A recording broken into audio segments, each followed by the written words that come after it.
All right, everyone, we're live. Hoping that folks are joining us tonight for this fireside chat of looking back, thinking forward. My name is Kira, and I'm joined this evening by Anvita, Hargan, and Leaf, who I'll let you folks introduce yourselves as well. But we're all members of the Cannabis and Psychosis Project of the Schizophrenia Society of Canada. And the idea with this chat tonight is that we're kind of going to look back on what this past year has meant for our project, but also just in our own lives and in the lives of folks around us. Particularly when it comes to, of course, cannabis and mental health, but also just how these subjects are related to everything else, right? So we I hope that you feel comfortable to also participate. This is meant to be really informal. And if you would like to submit a question, a comment, any thoughts, you can comment in the Facebook or YouTube chat box, and we'll receive it on our end, and we'll be able to show the question at the bottom of the screen. So I'll start by introducing myself a little bit more fully, and then we'll go to our three esteemed panelists. My name is Kira. I am a strategic advisor for the Cannabis and Psychosis Project, as well as a first-year PhD student at the University of Montreal, studying cannabis and mental health, in particular in sexual and gender minorities.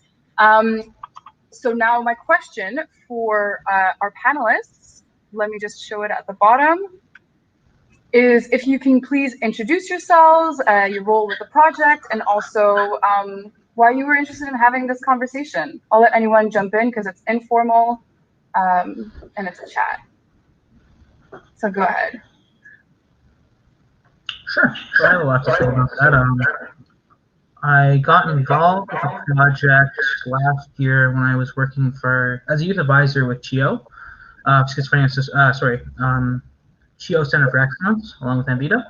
And I thought this was really cool because it talks a lot about cannabis and psychosis, mental health issues, really, or mental health problems that you may have. And it just fascinated me because I had a lot of experience with cannabis use, and I thought this was just touched upon so many levels that I was interested in. I'm thankful to be a part of this project.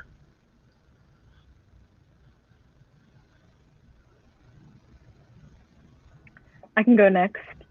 My name's Anvita. My pronouns are she, her, and I'm a fourth-year student at the University of Waterloo, and I'm also a member of the Youth Action Committee. I always forget the words for the Cannabis and Psychosis Project.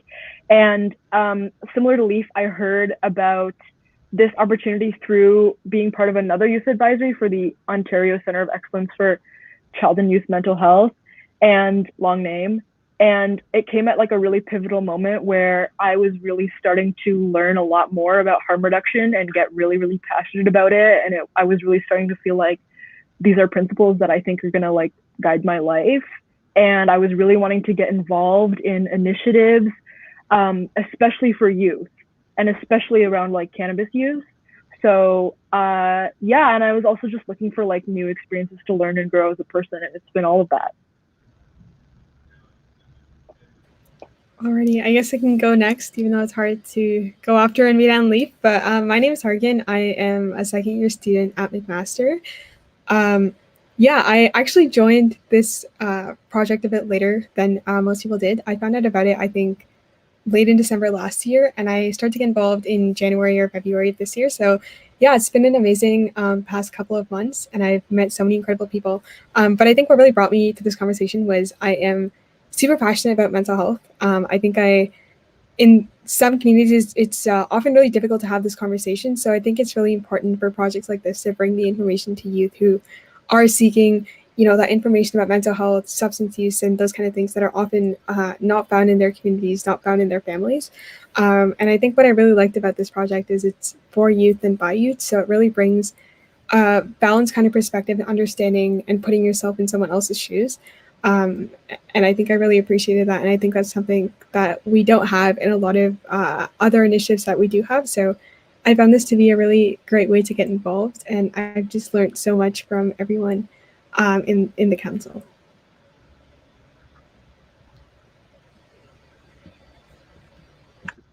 Amazing. What superstars. Just, yeah, really happy to be chatting with you folks about this. So kind of building off of what you were just mentioning, Hargan, about like the strengths of the project and being youth-led, we're obviously always kind of bringing our own expertise and just the context that we're seeing around us into like the materials that we make and whatever activities we're doing for this project. So to really get into our conversation and then see where it takes us, my next question for you folks is, can you set the stage a little bit about how COVID has affected what our project is about? So cannabis use and mental health, you can touch on one or both as you wish. And you can talk about your own experiences, others around you, whatever you feel more comfortable with. But really, how has this whole pandemic affected the core of cannabis and mental health in young folks? So cannabis use Whoever. and yeah. Yeah, so cannabis use and mental health of people around me have really affected my life and turn theirs. I find that it's increased in a lot of my friends and family members, and it's challenging because I find there's a lot less to do and it's a lot less busy and it's a lot more laid back, so it's easier to consume more when you're not as busy. I just noticed this from my own personal experience. Mm-hmm. So overall, like an increase in use is like the main pattern for you, Leaf? From what I've noticed, yes. Mm-hmm. Doesn't mean that's for everyone, but the vast majority of people I've noticed, it's increased and it's yeah. Is that similar? Yeah, for and I the guess I can. Sorry, I think I'm Kira, alive. go ahead. Just ignore me. Please go ahead, Hargan. I was just gonna say, similar to what Leap has said, I thought I could just speak a bit about the survey that we did and how a lot of the experiences that Leap has experienced, himself and also in those around him, is something that we've seen in a lot of people across Canada. So I think for the project, we were really interested in kind of understanding like how has cannabis use and people's use patterns changed since the pandemic started. So we ran a survey to kind of understand what are the changes that people are seeing. And just like Leaf said, we were able to see that a lot of people actually did experience an increase in their use. And this is consistent with a lot of other literature that has been published and recent studies that have been done. So, I think it's a scary kind of new reality, and people are trying to find ways to cope with everything that's happening around them, especially in such a disrupted and kind of isolated society. So it is, I think it's really difficult. And I totally agree with what Leaf said.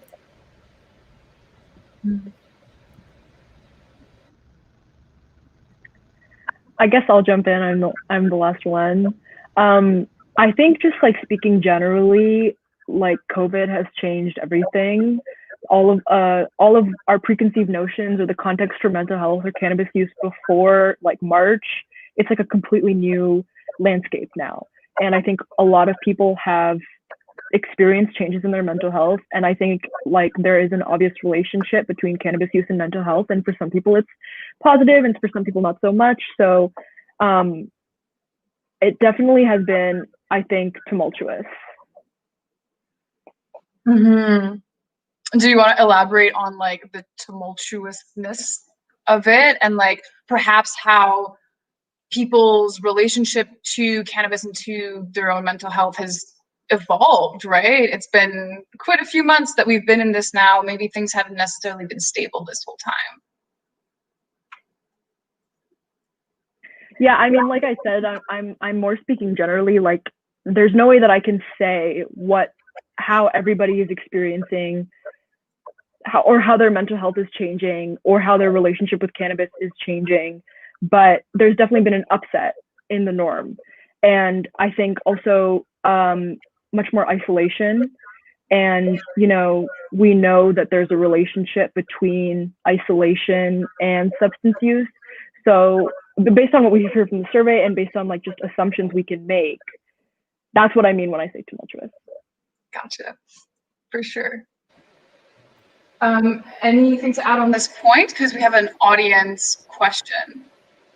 Yeah, I was just going to add super quickly. I think, like Anmita said, it's really difficult to kind of say that this is how people have, reacted to COVID. I think it's super important to recognize that people have experienced these changes in different ways, and at different times, like Anmita said, they're experiencing different things. So, I mean, for some people, this may be a time where they are, struggling with their mental health, and they may seek out different sources to be able to combat that. But maybe for others, it's an opportunity, to reconnect with some older friends and stuff like that they had, which may be a support that they do have. So I think while for the general population, the impact of cannabis use might have increased. Even in our survey, we found that there were some people or some populations that did see a decrease in the use that they were having, and even in improved mental health. But I do think it's certainly a challenging time for everyone. It's just everyone's facing really different situations and times. So it's really difficult to kind of generalize that to others, but I think just speaking from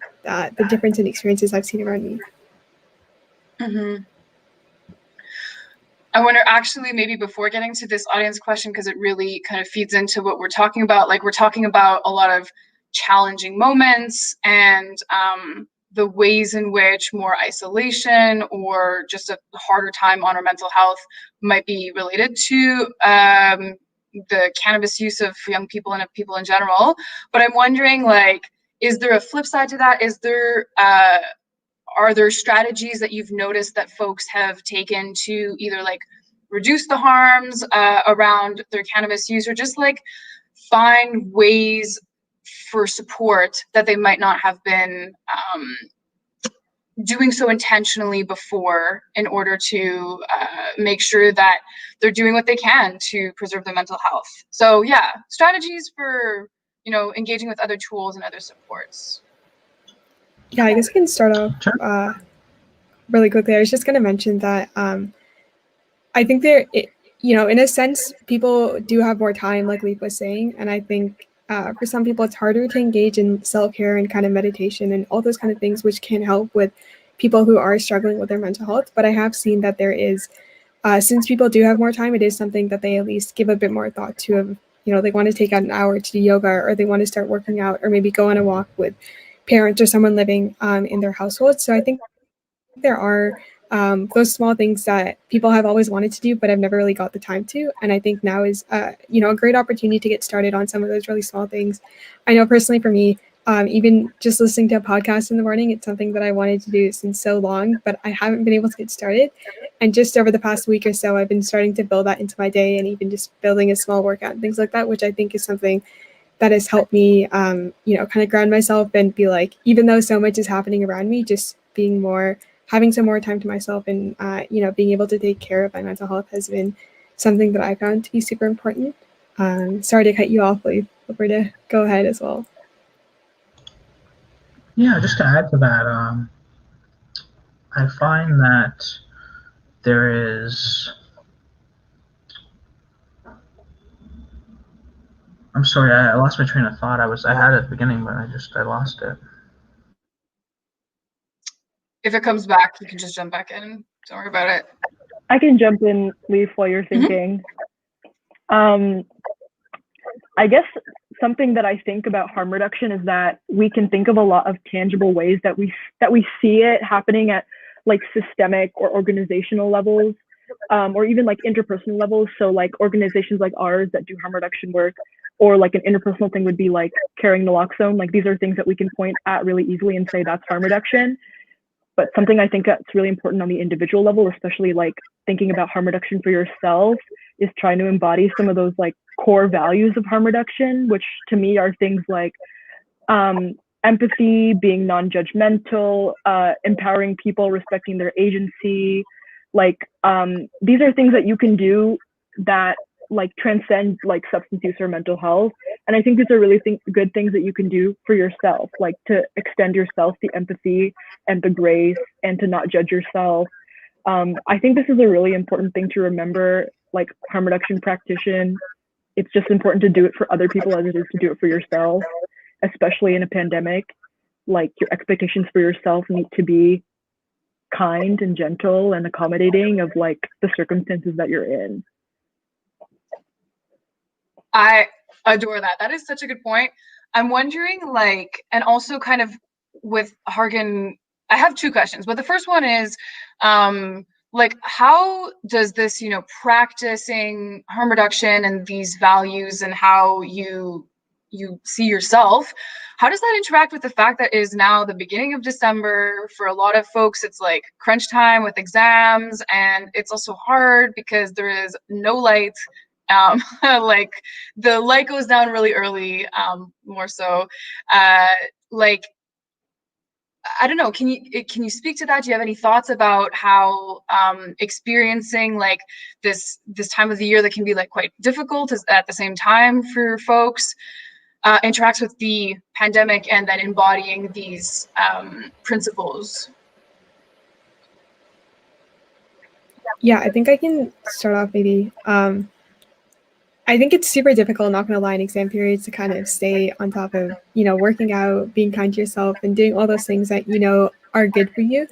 Um, but I think, you know, at the end of the day, kind of recognizing that it's really important for you to keep functioning. I think despite anything that is happening in your surroundings, I think even listening to, I have like a 7-minute podcast that I listen to every morning, and you know, just kind of putting that into perspective that even though times are getting busy, trying to take out smaller chunks of time, maybe instead of working out for an hour, just working out for half an hour, but ensuring that I'm still able to kind of build that into my day, because I know personally for myself, I can't study as well, or I can't, you know, function as well unless I have those small things built in. And I think especially for exam period, like Anita said, really it's really important to have those principles of being kind to yourself and, you know, being forgiving. But I think during really stressful times, it's really difficult to have that if all you're doing is studying or, you know, grinding or things like that. So I think it is really difficult, but just trying to ensure that you take out, you know, just even a couple of minutes every single day. I know earlier, I think there was a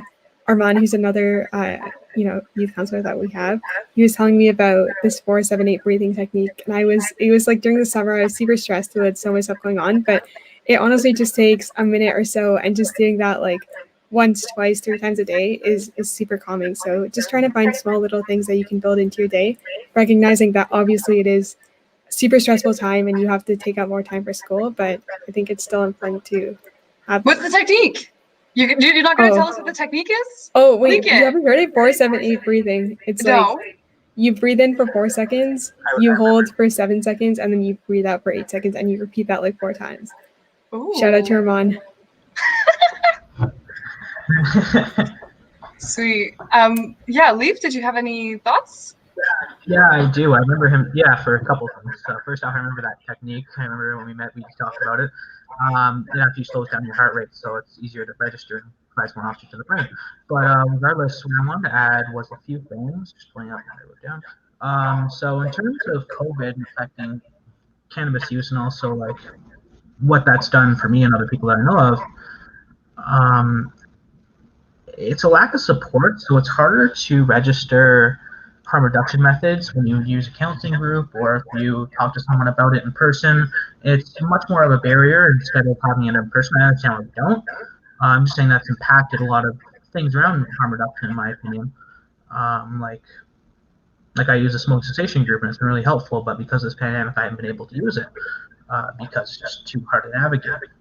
I think there's also a lot to be said about validating yourself and allowing yourself to take some time off using, if that's what you so choose. But I think there is a big connection between isolation and addiction.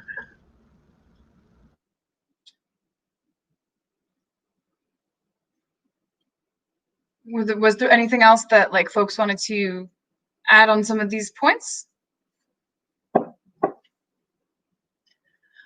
Okay, so we've got. Oh, sorry, I have this lag. Go ahead. I was just gonna say. I think Leaf and Hargan said it well. Oh, mm-hmm. Yeah. Very supportive. Love that. Did you have other things to add, or shall we move to audience questions? Yeah.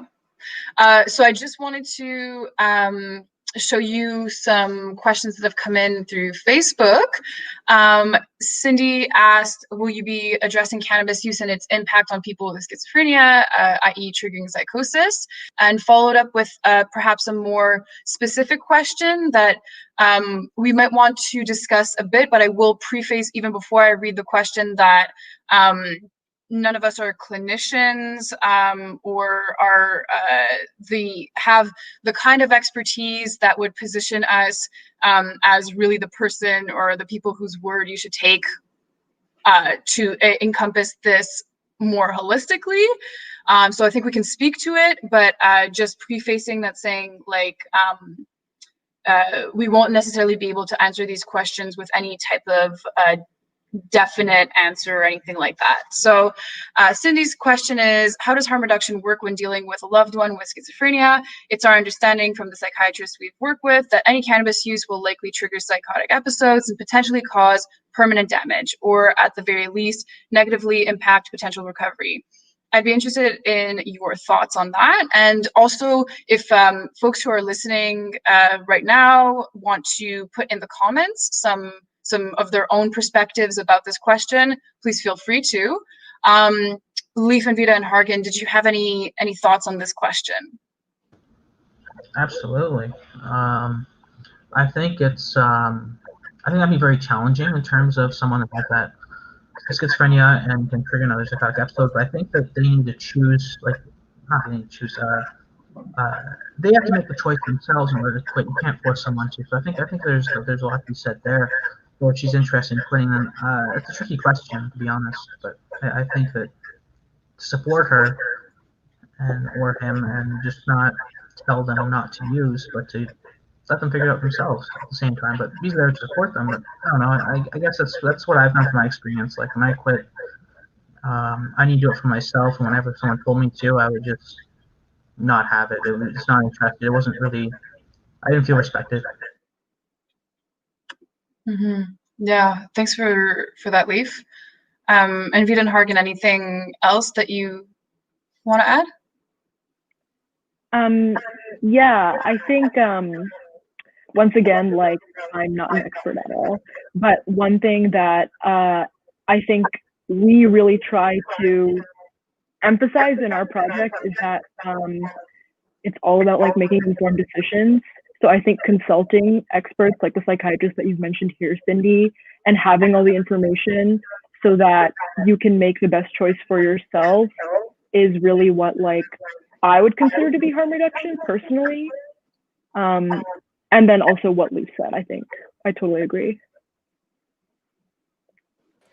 Yeah, and I was just gonna add, like, bringing both Leif and Vita's point, just basically echoing what they mentioned. I think, especially with a project, and I think when we are, if we are dealing with youth, it's really important to give them that autonomy to be able to make their own choice. But I think it's really important as, a loved one to kind of give them that information or give them an opportunity to access the information to understand what are the risks and what are the harms. So rather than kind of just saying don't use or that kind of perspective, really using harm reduction methods that we have on our website, but also, just allowing them the freedom to explore, understanding the benefits and the risks, and making that informed decision themselves. So yeah, I think it's really important to me, like you said, to get that understanding and information from medical experts and from the research community. But I think it's as important to ensure that they have the autonomy to make their own choice, which I think can be, very difficult when it's a loved one that you're dealing with.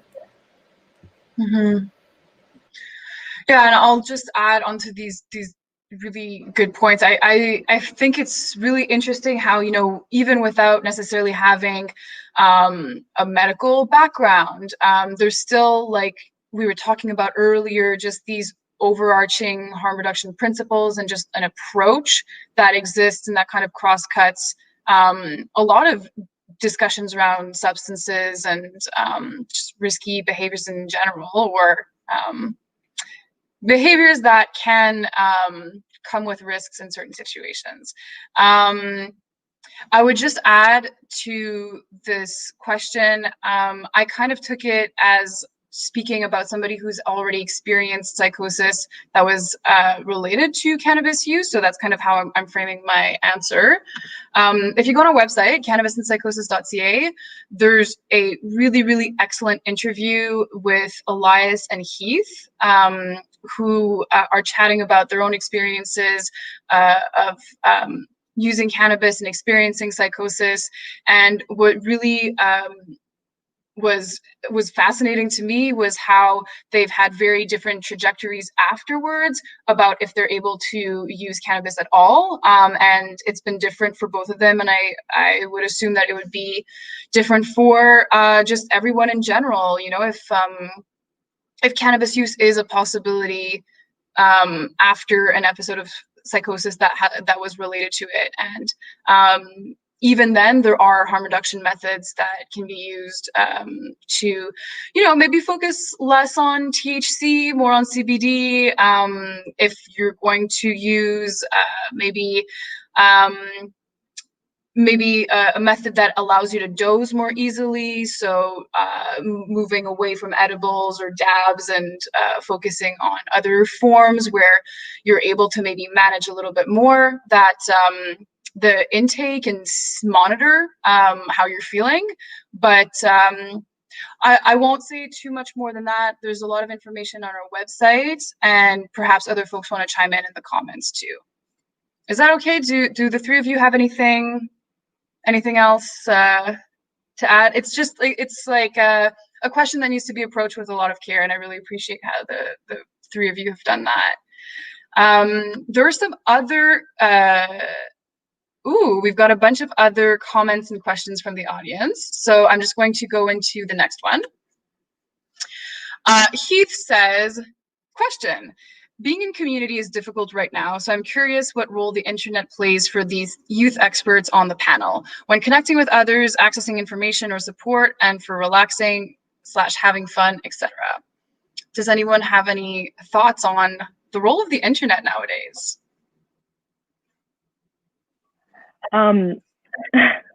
I personally feel like in the pandemic, like every aspect of my life has been like really relegated to a tiny black screen in my bedroom. So it's definitely frustrating, especially because you like go to bed at night, like, why do I have such a bad headache? And you're like on your screen from 8 to 10 p.m. Mm-hmm. At the same time, I think the internet can be a really, really good resource. So I think it's kind of a double-edged sword in that, like, in the pandemic, everything is on the internet, and sometimes you really need a break. But at the same time, you can find really good projects on the internet. You can find really good information. You can find resources, and you can also connect with people. So I sort of have to answer your question, Heath, I sort of have like a up and down relationship with the internet, because I think I see a lot of value in it, but I also think especially in COVID, feel like I need space. If I can add to that, I completely relate to that. Like I find it's an invaluable resource, and it's used for a lot. Like my classes at Carlton. Excuse me. And I think it is a double-edged sword, because I've also been gaming too much, and it's been harder to get away from it and do more things with my life that are proactive and healthy for me. And like when I game, I get more isolated. I have a harder time getting out. It reminds me associated with other things. So it's very challenging, but it's also something I know I can do if I set my mind to it. Like I know I can get past this hump. So yeah. Yeah, and I think I can chime in. I feel like my experience is different than a lot of people my age, because I don't have that much, like I don't really use social media as much as a lot of people, as Kira knows very well. But yeah, no, I think absolutely, like it is like a double-edged sword, like everyone has said. I think there is a lot of great information on the internet, and I think for me, it's been really important to kind of understand that I've been really fortunate in the pandemic to be able to live at home and have my family around me, but I know that a lot of people aren't necessarily facing the same situation. And I think in a way, being able to get that message or hear other people's stories over the internet and just being connected with the people around the whole world, I think that gives you a sense of connection and a kind of attitude like we're all actually in this together. So I think that does give me some comfort at some times, kind of realizing that I'm not the only one feeling Zoom fatigue, or I'm not the only one feeling lonely or things like that at times. So I think in that sense, just being able to connect with people and understand that other people are going through different but the same things at the same time, I think that's been something that has been super helpful for me, and just learning about other people through that medium when it's not really possible to kind of interact in person. But I do think there is there is some difficulties in the sense that, like, you'll see a lot of information out there that is misinformation, and it's super difficult for a lot of people, youth, adults, and everyone included, to kind of be able to differentiate between that. And a lot of information on the internet that we see nowadays, it can be dangerous in some senses in that way. So I think while it's a great way to access resources, it's a great way to kind of connect with others beyond your own community. I think in the experience that I've had just with dealing with information, kind of taking it all in, it's also super important to kind of look at it with a critical eye and understand what your perspective is on everything that is happening around the world. Because I think there's just been so much that we've all, been through, and we've seen others go through, that it's honestly sometimes overwhelming at times to read the news and feel like there's so much going on in the world. But I think it's a really important part of everything that is happening. Awesome. Yeah. Thanks for the three of you. I'll also answer a tiny tidbit, I guess. My answer to this is super focused on that, in that I think that the role of the internet has changed, in that I'm really trying to engage differently socially online than I am for work purposes. So changing my habits when it comes to my computer, for example, and trying to keep that be something that's for work, and my phone is more for social purposes. That's not even what I wanted to say. What I wanted to say is that I've definitely, and anyone who interacts with me in a social way would know that I've very much been moving towards voice notes as opposed to writing things, because yeah, all that typing and reading and screens is hard, and sometimes I live alone, just talking and feeling a little bit more social and authentic in our interactions is really nice, and I really like receiving them too. I like hearing people's voices, and that's definitely been kind of an unexpected new way to connect with members of my community that I wouldn't necessarily have expected. But yeah, it's kind of forces us to be more creative in certain ways. And so that would be kind of my perspective on this question. But there are also so many new comments in this chat box. So I'm going to bring up a next one. I just wanted to relay the message that Heath had, that there's some echo. Probably I was the only one who was not muted, so I will rectify that on my end. But anyway, if we can mute when we're not talking, that would be great. Next question is from Ellis. Leaf mentioned that taking time off using cannabis can be really helpful in managing stress / maintaining one's mental health during the pandemic. I think I'm paraphrasing, right? My question is, how are you supposed to know it's time to take a break, or that an individual's cannabis use has turned into a quote-unquote addiction? I'd love to speak to this. I only think it's become problematic use when the individual that's using believes it's problematic. When they notice it's become interfering with their schedule or their health, whether it be physical or mental or emotional or spiritual, I think that it's not a problem unless the individual thinks it's a problem. When it starts to interfere with their lives and they believe it is. And I think that's the time when they might consider taking a break.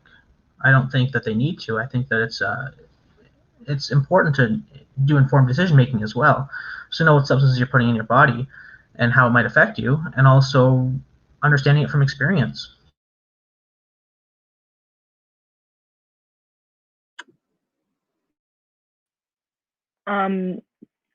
I guess I can speak to this a bit. I think it's a really hard question to answer definitively, because I think everybody is different, and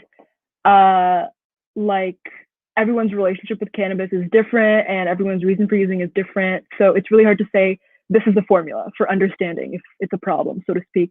But I really do think it's about getting in touch with yourself and reflecting on the circumstances around your use, and like Leaf said, like thinking critically and being honest with yourself about whether you feel like it's interfering with things that you need to do, with if it's interfering with things that are important to you, and whether you're starting to feel like it's a problem.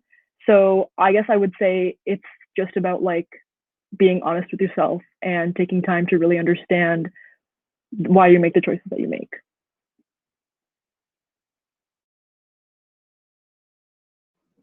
Hargan, anything to add? No, I think Anvita and Leaf covered it perfectly. Awesome. So there's really good comments that I'll show in a sec. There seems to be a really interesting conversation, so I'm going to try to keep up. This was a comment, but as we said, this is informal, so we're bringing comments and questions into the conversation. Charlotte said, this comment resonates with me because I work to my recovery with substances, not weed, time off to use, and there are markers for when this becomes problematic use. Example, when it's prolonged, so like more than 2 days in a row, when it disrupts work or school in ways that cannot be negotiated by saying I need some time off, when the money I spend encroaches upon my ability to pay necessary bills, etc. And yeah, I mean, we've been talking about like, you know, when you recognize that your use might be a problem for you, but I feel like maybe discussing that even further can be helpful in like, if you're thinking about your own use, or like if from my perspective, like if I'm thinking about how I engage with substances, something that for me would be a problem would be really just being careful about doing things out of habit versus doing things out of like a desire to engage with that certain substance that day or that night. And I don't think that habitual use or use that is a habit for someone is necessarily a problem for everyone. But for me, like in the way that I would define my relationship to substances, I would definitely feel that the lack of like control that I have on something that I'm just doing just because, and you know, why not, is not like the type of relationship that I personally want to have to my substance use. So yeah, I would just kind of put out there that like talking about what is a problem to you or what goes against the things that are important to you might be useful as well. I don't know if the three of you have any other thoughts about that. Yeah, I think when it starts to interfere with your values, then you have a problem.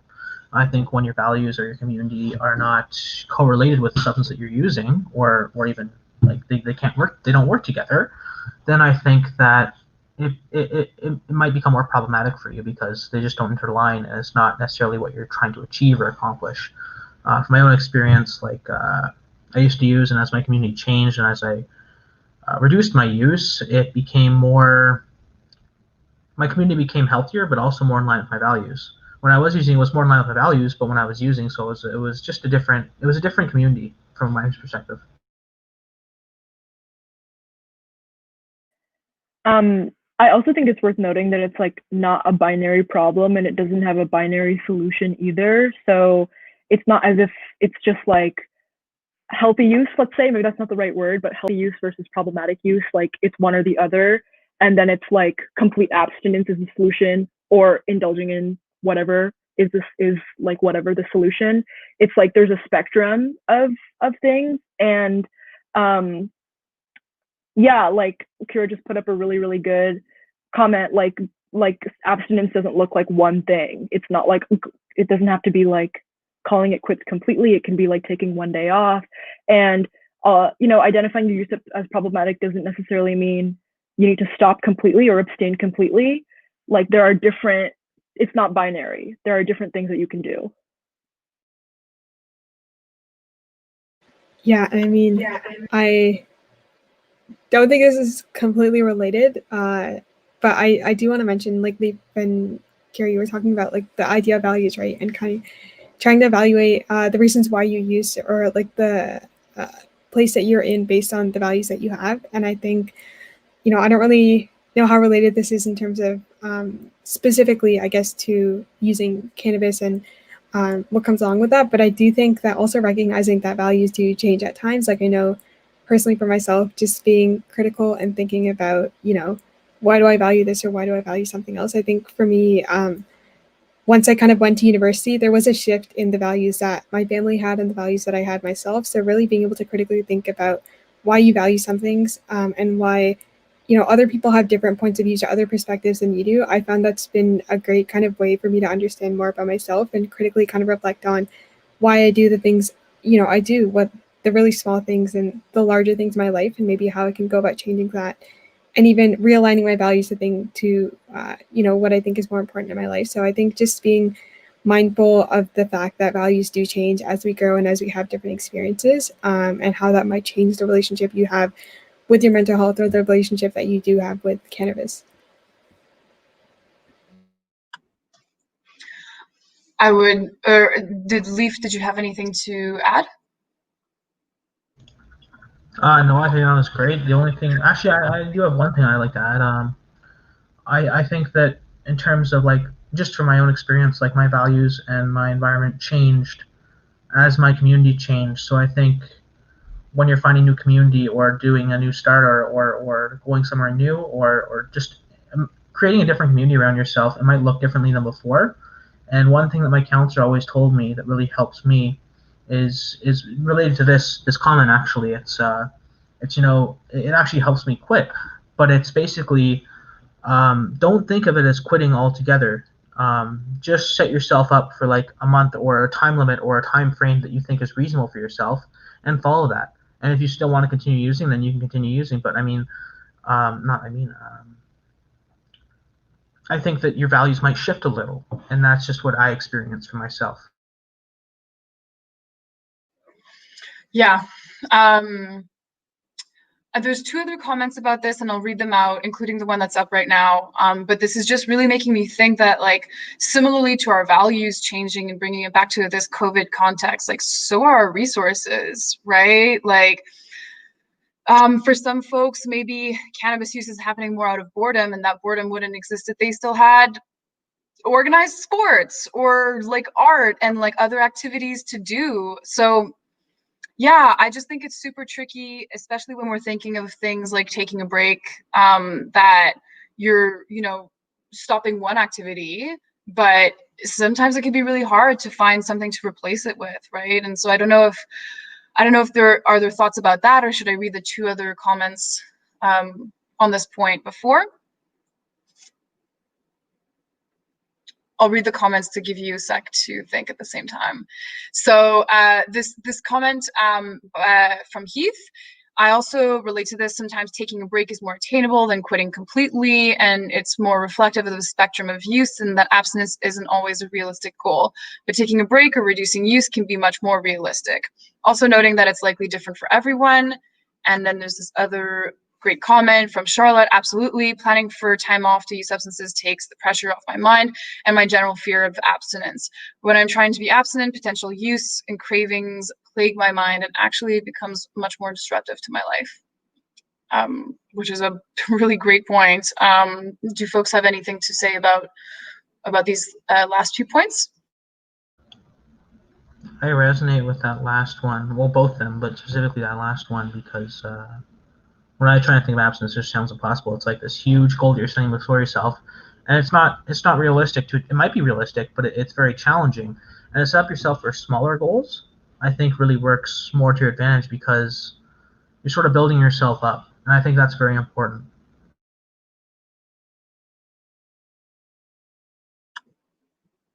Anything else? There's also this comment from Catherine saying a great self-reflection tool to see where you're at with your use is, I don't know if folks will be able, yeah, if you're following on Facebook, you should be able to just use that URL. I don't think there's really value in me just reading it out loud, but there's a tool if you want to maybe check in with yourself about your use. So this is super interesting, and I think that we could talk about this more. I just want to get to another audience question if there aren't any other comments about this subject. Okay, so Laura is asking, what do you think is missing from the conversation from parents to youth or peer-to-peer? Informed decision-making supports, there are tons for alcohol, but not much for cannabis.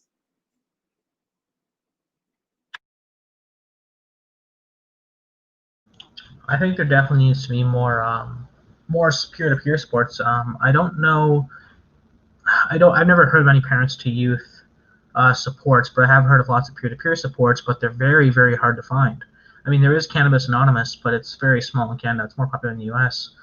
I attend a smoke cessation group. That's only luckily because I'm a client of an organization that runs these smoking cessation groups. But it's very hard because usually the conversation stems around if you're smoking tobacco, and I think there is a big correlation, a big relation. I don't know, but from everything I've seen and noticed for myself and others and people that deal with these, with people like that use cannabis or tobacco, um, like myself. I think that there needs to be more peer-to-peer supports because there aren't that many, and I think it can be really helpful. Like for myself, it would have been. Yeah, and I think I can just add, and speaking from my own experience, I think from thinking about the conversations that parents and youth have, I think oftentimes a lot of parents might be uncomfortable with these kind of discussions, talking about substance use, addictions, mental health, and I think ultimately, I think those are really important conversations to have. Just to be able to think about how will I talk to my child about this? How will, giving them the information that they need. And I think it's really important to provide children with or youth with information for them to be able to make their own decisions. I think as parents, um, you know, they ultimately have the best interest of their children in mind, but I think it's really important to foster autonomy and ensure you give them the information that they need to make that decision, but ultimately support them and emphasize that you're there for their well-being. So I think it's really important to have that conversation. I think part of the reason why some parents might be uncomfortable is because we often come to a lot of these conversations not just about cannabis, but about various different difficult conversations with maybe not as much knowledge about them ourselves. Like I know for me personally, there are some conversations where I don't think I know enough to be able to speak to someone else about it, or to speak to my younger sibling about that. And I think we often feel this responsibility that when I go into this conversation, I need to have this perspective or I need to have this information. So I think as a parent, just taking out that time to kind of learn a bit more yourself and conveying that to youth, I think is really important. And ultimately, I think having that kind of relationship, which is more open and which is where they feel comfortable talking to you about, things such as mental health or substance use, will ultimately, I think, is beneficial. Just trying to establish that and just trying to ensure that you maintain their autonomy. So I think two really important things.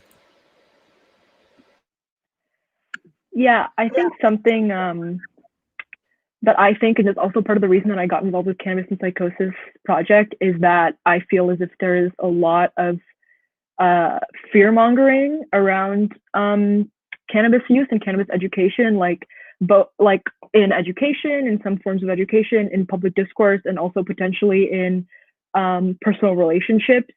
And I think it's definitely a misconception that it's an effective strategy to try to use fear as a tactic to, make youth like not use cannabis. I think anything you're doing where you're telling people what to do is like not an effective tactic. And so I think you said it best yourself, Laura, talking about informed decision-making supports. That's absolutely what we need. And I think for parents, sometimes it might feel like not necessarily presenting cannabis as a bad thing or presenting cannabis information from an unbiased perspective is an endorsement of cannabis use. I think that's not true. I think what you're really saying to young people, if you're a parent or if you're a peer, when you give them unbiased information and you empower them to make their own decisions, is that you respect them, you respect their agency. And I think that's the key piece that's missing. Yeah, these are stellar points. I guess I would just add that, like, when we talk about this idea of getting information to young people, there's also this assumption made that you as a parent or as a peer or whomever has that information, right? And like there are resources. I'll put some up right now. For example, Canadian Students for Sensible Drug Policy's Sensible Cannabis Education Campaign is available at getsensible.org, and as well, of course, as our site, cannabisandpsychosis.ca, are two resources. So there are these resources, there is information out there, but I think ultimately recognizing going into these conversations that you're not going to have all the information and you're not going to have all the answers because you are not in the person's shoes, right? Like we say, I guess, a lot in this project that, you know, you're the expert of your own experience. And so it's really daunting to think that as anyone who's supporting a young person, that you have to enter into these conversations with all the answers and all the information and everything that that person needs. Whereas I think it's a lot more realistic and a lot more conducive to these open and honest conversations that we're trying to have, is to notice that or recognize that you probably don't have all the answers, because no one really does. And so even if you don't know all that much about a subject, asking questions can be super conducive to a really fruitful conversation. Even if there are no answers, just, you know, thinking things through and discussing them can be really helpful. And just looking for answers together can also be really generative of that relationship, as well as, you know, the actual information that you're finding.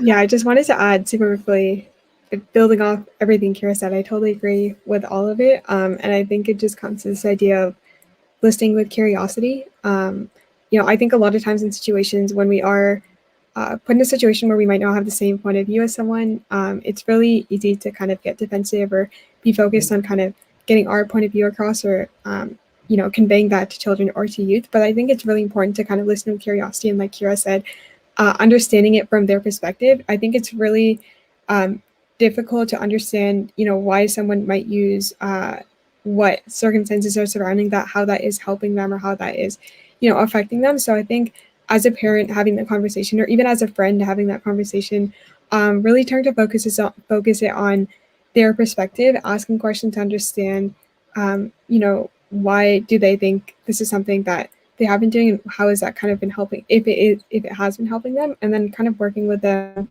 like Kira said, to think about different strategies that they can use, think about harm reduction, or what really works best for them. I think there's no one size fits all kind of solution, and I think it's really important to work with the youth or work with you know, a peer to understand what is best for them at that time. And I think oftentimes people just need someone there to listen and to talk to, which I think is the most that we all can do.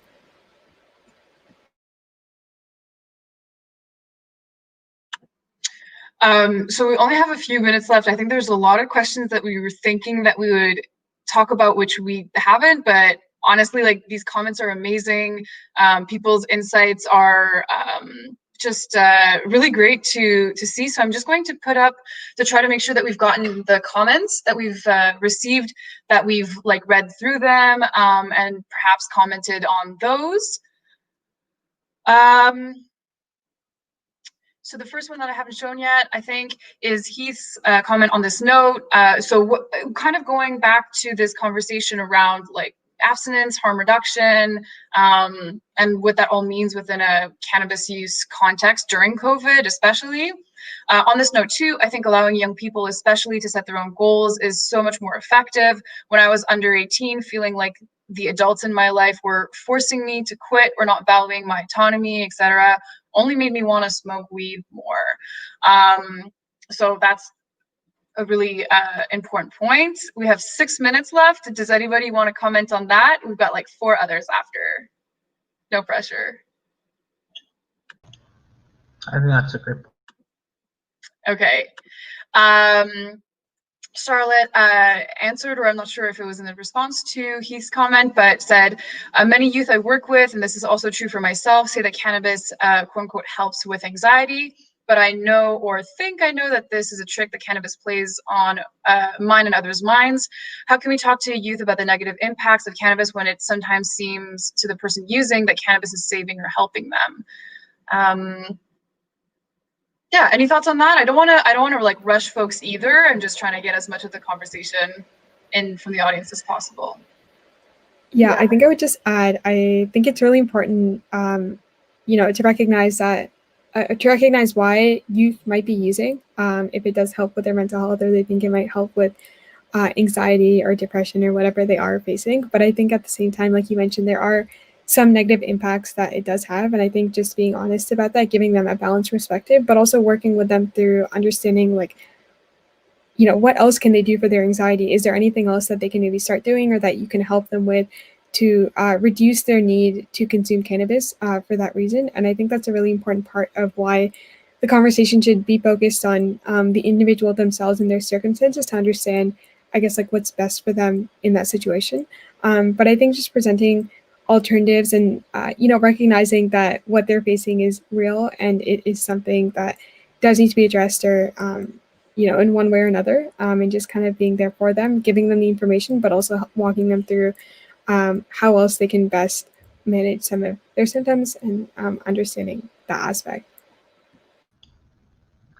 I also think that was great, Hargan.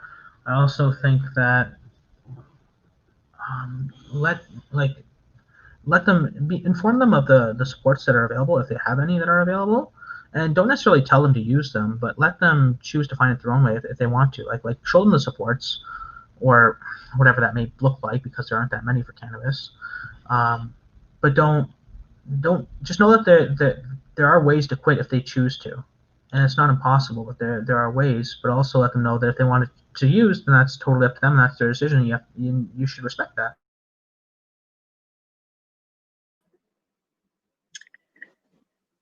Oh, go ahead, Anvita. I'll just add really, really quickly. No, that's okay. I think I totally agree with Hargan. I don't want to be reductive because I think that there are people for whom cannabis does help. But I think, speaking personally as someone with anxiety, like you need to have a whole arsenal of things. There can't be just one thing.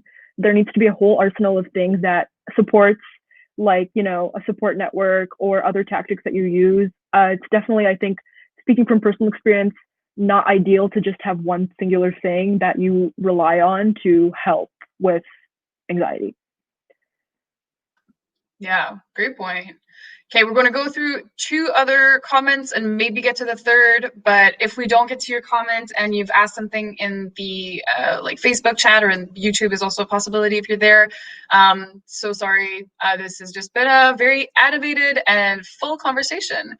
So next, Heath mentioned, I think parent to youth convos often lack transparency about use, like adults not wanting to disclose their use or disclose their use to youth, probably. Young people not wanting to share for fear of punishment/judgment, and that's where peer-to-peer can be really effective, because the playing field is even and nobody has more power over the other, so people can speak a little bit more openly, which is a great point. There's a comment that cuts off, but I will read what Ronnie has chimed in with. Yes, this linear way of thinking about substance use that we see a lot in 12-step/abstinence-based settings can be super harmful to some, and can definitely lead to people accepting truths about themselves that may not be necessarily rooted in reality. It's really important that we allow ourselves some grace with this idea that if you use any substances for any reason while you're trying to abstain from another, you're automatically back at zero and have to start over, can lead folks to actually, and if you want to post the rest of that because it cut off on the screen, I'm so sorry, please do, so that I can put it up here. But do the 3 of you have any thoughts about these points? I totally relate to that. Like, I really like this comment because, like 12 steps doesn't work for me. It simply doesn't. I find that if I slip up, then I feel like I failed, or I have to do it all over again, like Ronnie said. And I think that being gentle with yourself, and also, like what my counselor helped me with big time was setting yourself for a goal. But if you fail it, to get back up on the horse and try again. But also, you'll learn a lot from it too. Why you slipped up, or what's helpful for you, or whether it's problematic or not. And yeah, I really like that comment, because 12 steps don't work for me, and I don't think that's the only way to be sober. I know it's not the only way to be sober. Sorry. I just wanted to quickly add, I know we're running out of time, but yeah, I think it's super important to be forgiving of yourself and be kind to yourself, because I think the time we're all living in is really difficult, and what we are facing is, incredibly difficult for anyone. So I think just being kind to yourself and recognizing that we all are going to face challenges, but it's really, really important to give yourself, let yourself off the hook sometimes.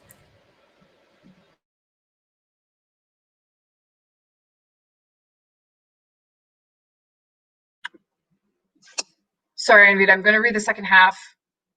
Okay. The beginning was feeling that you're automatically at zero and have to start over can lead to folks actually engaging in even more behaviors that could pose risk to them. I've had many friends tell me that if they were to quote unquote relapse, they would just go all out and be super self-destructive, such as trying all new substances in risky ways, which they never used prior, since they believe they have nothing left to lose. We're often taught that we failed and lose any and all progress we've made, which leaves no room for any gray area or real health promotion. It's so harmful. Which is a really excellent point, and pretty much what you were saying as well, Leaf, right? Yeah, I just want to say I completely agree with that. That's super true, I think, for all of us in so many different aspects of our life. I know we're out of time, but like I think my last statement is like also like my concluding statement in response to what Ronnie said, is that always be kind to yourself, always extend yourself grace and mercy. And I also think like don't necessarily conceptualize these things as failures. I think it's something that Leaf said before we started this live. Sorry, Leaf, I'm going to put you on the spot. That it's a journey rather than a race. And I think that that is really well said. Thank you. But you framed it as concluding remarks. Are there concluding remarks from our two other esteemed panelists? To add on to what Anita said, I think that the key is to be that gentle with yourself and not to beat yourself up and get into the shame spiral, because that's what always slips. That's what always leads me to slip up harder. And I find that being gentle with yourself, and like Anita said, give yourself the grace and mercy, but also to recognize and be aware of why you slipped up and how to move forward from that, if that's what you want for yourself, of course. That's just my take on it, my concluding. Yeah, I second literally everything Leaf and Rena said, and just building off of Leaf's last point about reflection, I think it is a really important part of what we are going through. I think every single day, especially now, we experience so many different emotions. We do so many different things that we don't necessarily take a minute to kind of stop and be like, why am I doing this? Or even just take a moment off. I think we're always on our screens looking at some notification or things like that. So I would just say, sometimes it's nice to even take a minute, just close your eyes and just sit there, because I think we really miss that aspect of it when we're, always on or always have to be on. I think just reflecting on everything that's happening, recognizing that we all have been through a lot, and just being kind to yourself despite everything that is happening, and just recognizing that one day things will be better for everyone.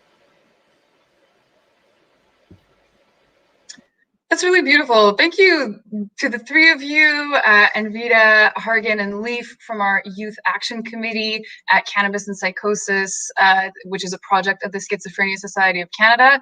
Thank you all, also to the audience members who chimed in with just really engaging and well thought out points. I really appreciate you taking the time to participate and chat with us. We have posted in the comments an evaluation form, which helps us kind of improve the series that this is a part of, which is our Ask the Expert series. Tonight, it was our night in with our team, so we were just having chats, which ended up going in just a lot of really deep and reflective directions, and I'm super appreciative of that. So thank you again to the three of you. Thank you to the Cannabis and Psychosis Project for putting this on, and to all of those who have participated. And thank you, Kira. Oh my gosh, thanks. It's my pleasure. And take care, and be kind to yourself. All right, that's it for us.